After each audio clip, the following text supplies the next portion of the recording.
കാന്താരിയൊക്കെ ചതച്ചിട്ടൊരു കപ്പയ്ക്ക തോരൻ. കാന്താരി 5-6 കൂടെ പറിക്കണം. കാന്താരി മുളക് കുറച്ച് പറിച്ചിട്ടുണ്ട്.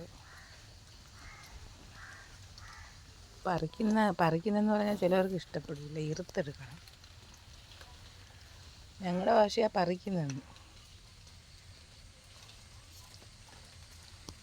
എങ്കിൽ ഇവിടെ ഇട്ട് വയ്ക്കാം, നമ്മൾ കച്ചോലത്തിൻ്റെ മൂട്ടിലോട്ട് വയ്ക്കാം.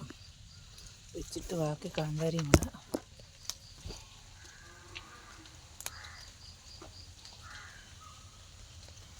ഇറുത്തെടുത്ത്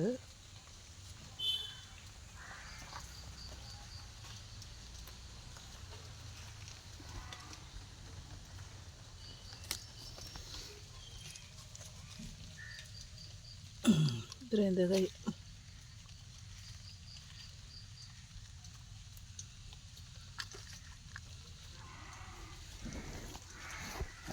കുഞ്ഞു കപ്പയ്ക്ക് അത് മതി.